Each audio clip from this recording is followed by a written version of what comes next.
Assalamualaikum warahmatullahi wabarakatuh. Selamat bergabung kembali dalam pembelajaran jarak jauh mata pelajaran fisika kelas 10 SMK Ma'arif NU2 Aji Barang bersama saya Septi Hidayati. Pada pembahasan sebelumnya kita sudah membahas tentang gerak, kemudian juga kita sudah membahas tentang beberapa jenis gerak. Pada pembelajaran kali ini kita akan membahas tentang gaya. Apa itu gaya, kemudian gaya bisa menyebabkan apa saja, dan beberapa jenis gaya akan kita bahas dalam pembelajaran kali ini. Mari bersama-sama kita simak penjelasan berikut. Perhatikan gambar berikut. Di sini ada gerobak, kemudian ada dua orang. Yang di depan menarik gerobak, kemudian yang di belakang mendorong gerobak. Nah, orang yang ada di depan dia memberikan tarikan, dan orang yang ada di belakang dia memberikan dorongan. Nah, tarikan dan dorongan ini yang disebut sebagai gaya. Sehingga kita bisa mengatakan bahwa gaya adalah tarikan atau dorongan pada sebuah benda. Kemudian saat kita memberikan gaya pada bendanya akan bagaimana? Nah, kita akan membahas pengaruh pemberian gaya pada benda. Ada 3 pengaruh pemberian gaya pada benda. Yang pertama, perubahan bentuk benda. Jadi saat kita memberikan gaya pada benda, bentuk benda dapat berubah. Misal di sini ada pegas, bentuknya seperti ini, pendek, kemudian lebih rapat. Kemudian saat kita berikan gaya berupa tarikan, nah, ini memanjang dan pegasnya lebih renggang. Artinya pada saat kita memberikan gaya pada benda ini mengalami perubahan bentuk. Selanjutnya, perubahan kecepatan benda. Misal di sini ada seorang anak, kemudian ada bola, awalnya bolanya diam, kemudian anak ini akan memberikan gaya berupa tendangan. Nah, di sini akan terlihat bahwa awal mula bendanya diam atau bolanya diam, setelah ditendang dia terjadi perubahan kecepatan, dia bergerak. Artinya dari kecepatan 0 kemudian ditendang akhirnya memiliki kecepatan. Ini pengaruh yang kedua, perubahan kecepatan benda. Kemudian pengaruh gaya yang ketiga, ini saat kita memberikan gaya, arah gerak benda dapat berubah. Yang tadi, bola bergerak ke kanan, kemudian ditendang lagi atau diberi gaya lagi. Nah, kemudian arah gerak benda menjadi ke arah kiri. Ini artinya perubahan arah gerak benda bisa dipengaruhi oleh gaya. Jadi ada 3 pengaruh pemberian gaya pada benda.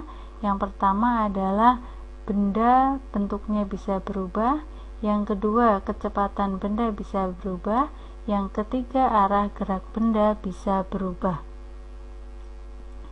Selanjutnya kita akan membahas tentang hukum Newton tentang gerak. Ada 3 hukum Newton tentang gerak. Kita menyebutnya hukum 1 Newton, hukum 2 Newton, dan hukum 3 Newton. Kita bahas yang pertama, hukum 1 Newton atau disebut sebagai hukum kelembaman. Jika resultan gaya yang bekerja pada benda sama dengan 0, maka benda yang sedang diam akan tetap diam, dan benda bergerak lurus beraturan akan tetap bergerak lurus beraturan. Jadi saat ada benda diam seperti ini atau benda bergerak lurus seperti ini, sigma F-nya sama dengan 0. Bukan gayanya sama dengan 0, tapi jumlah gaya yang bekerja sama dengan 0. Jadi kalau ada benda seperti ini, berarti gaya ke bawah dan gaya ke atas sama, sehingga jumlahnya 0 karena arahnya berlawanan. Gaya ke kanan dan gaya ke kiri, ini juga jika dijumlah gayanya sama dengan 0. Ya, jadi bukan tidak ada gaya, tapi jumlah gaya yang bekerja sama dengan 0. Sehingga di sini ditulis sigma F sama dengan 0. Nah, hukum 1 Newton ini biasa disebut sebagai hukum kelembaman, atau kita bisa menyebutkan bahwa benda ini cenderung untuk mempertahankan posisinya, posisi bergerak ataupun posisi diam. Yang pada awalnya bergerak, benda akan cenderung untuk tetap bergerak. Benda yang awalnya diam akan cenderung untuk tetap diam. Ini yang disebut hukum 1 Newton. Kemudian yang kedua, hukum 2 Newton. Kalau pada saat membahas hukum 1 Newton itu tentang benda diam dan benda bergerak lurus beraturan atau GLB. Pada hukum 2 Newton ini membahas tentang GLBB atau gerak lurus berubah beraturan. Nah, di sini ada benda sama di atas, bebannya sama, kemudian di sini ada katrol, di bawah ada benda lain. Ya, kalau kita lihat yang sebelah kanan lebih besar. Nah, ini nanti yang digunakan untuk menarik adalah benda yang berwarna ungu. Ya, artinya benda yang berwarna merah adalah bebannya, benda yang berwarna ungu ini adalah pemberi gaya. Berarti kalau kita lihat, gaya yang kanan ini lebih besar daripada gaya yang kiri. Nah, apa yang terjadi jika benda ini digerakkan atau sistem ini digerakkan? Ya, jadi sistem sebelah kanan akan mencapai garis merah terlebih dahulu.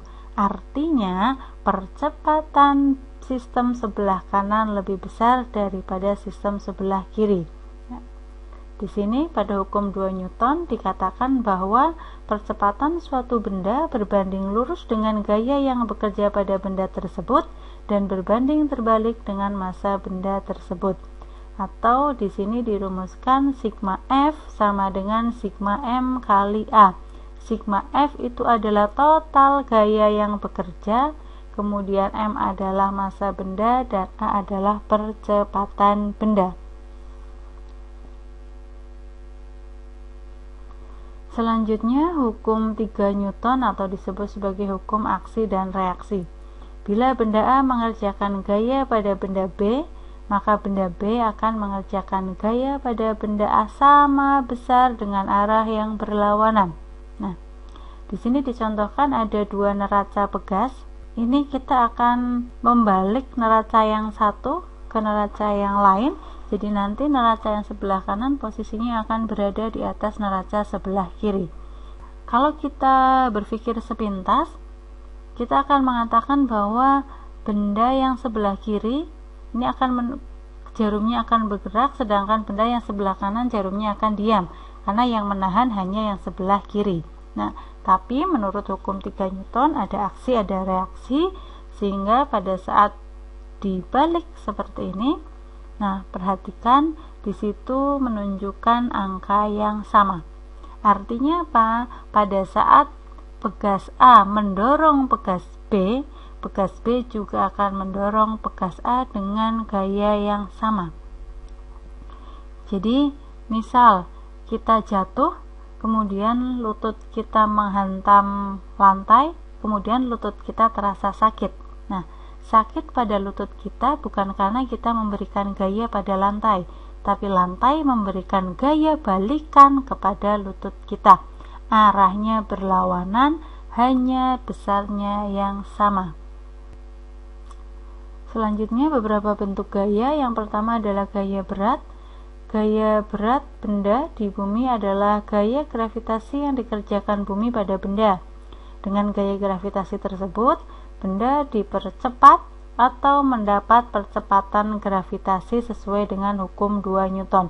Nah, jadi gaya berat ini dimiliki oleh benda, semua benda itu punya gaya berat. Jadi yang menyebabkan benda ini jatuh ke bawah ini adalah gaya berat, ya. Jadi besarnya M kali G, massa benda dikalikan percepatan benda.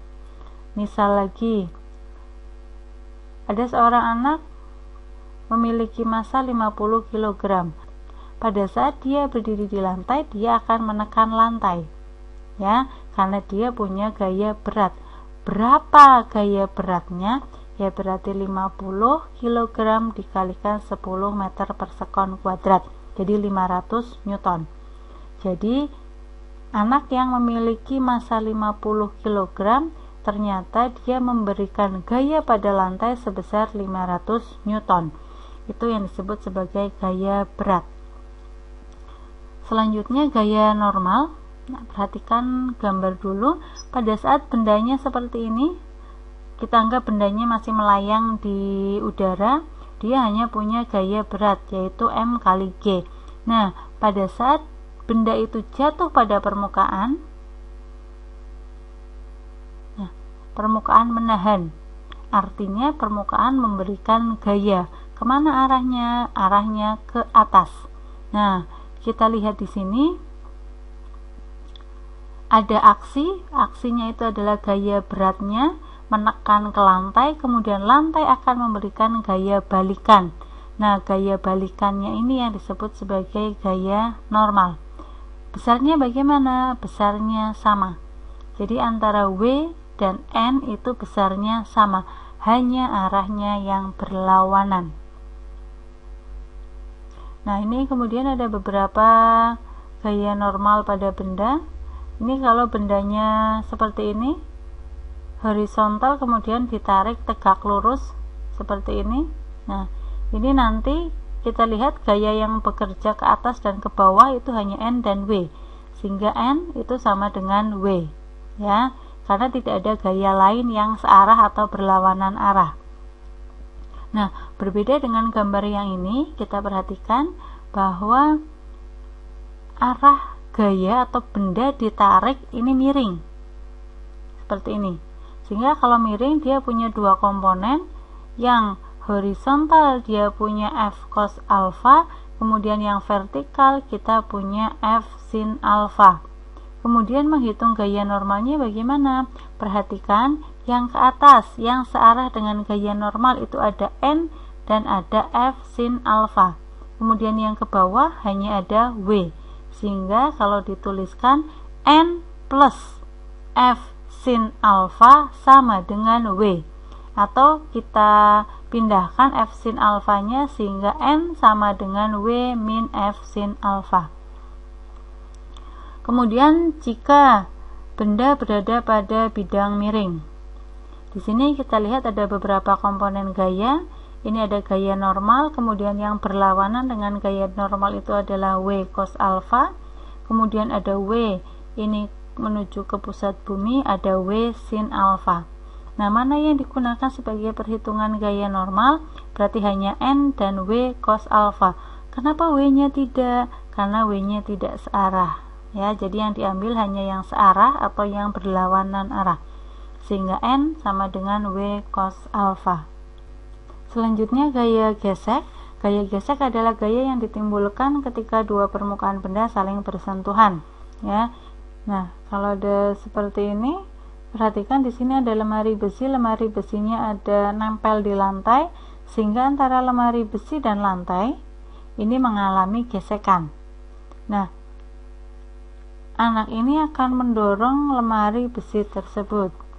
Nah, ternyata lemari besinya tidak bergerak. Nah, padahal di sini ada gaya gesek. Nah, gaya gesek pada saat bendanya diam ini yang disebut sebagai gaya gesek statis. Karena di sini bendanya diam, berarti di sini ada gaya gesek. Gaya geseknya namanya gaya gesek statis. Nah, kemudian karena si anak ini merasa tidak kuat untuk mendorong lemari besi, kemudian dia meminta tolong orang yang lebih dewasa, kemudian didorong dan lemari besinya bergerak. Artinya apa?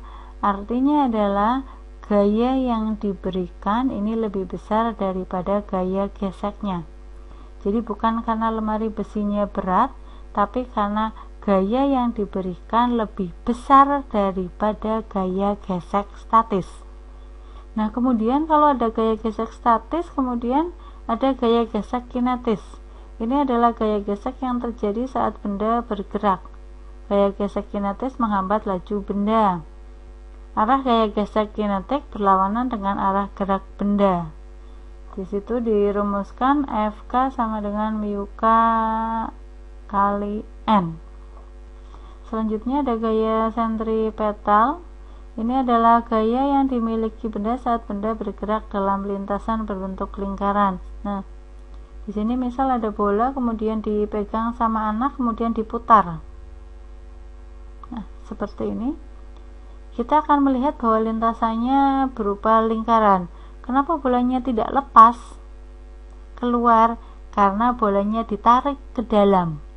Ya, ada gaya di sini pada tali yang menyebabkan talinya terlihat lebih tegang. Nah, gaya ini disebut sebagai gaya sentripetal atau T, tegangan tali, tidak masalah. Selanjutnya aplikasi konsep gaya. Di situ ada hovercraft, kemudian ada kereta magnet. Nah, hovercraft ini kendaraan yang menggunakan tenaga kipas besar untuk bergerak.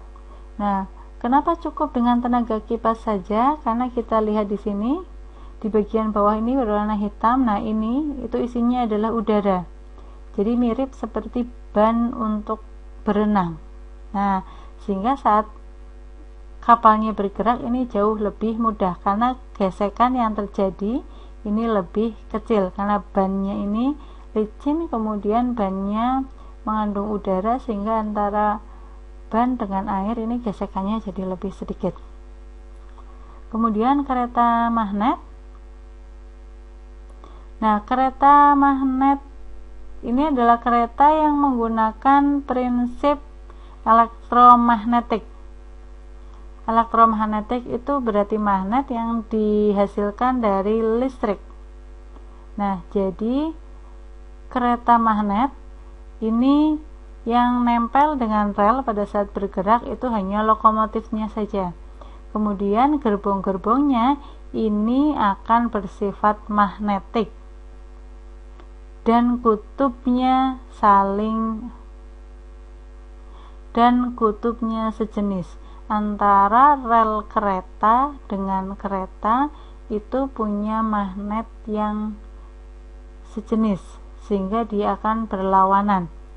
Sehingga pada saat listriknya dinyalakan, kemudian terjadi elektromagnet, gerbong akan naik karena dia tolak menolak dengan lantai. Nah, kalau sudah melayang, ini nanti akan bergerak lebih mudah dan lebih cepat dengan energi tentunya yang lebih sedikit.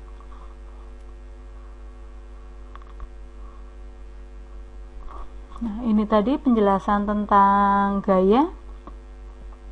Silahkan dipelajari kembali. Kita akan bertemu pada video pembelajaran selanjutnya. Saya akhiri. Wassalamualaikum warahmatullahi wabarakatuh.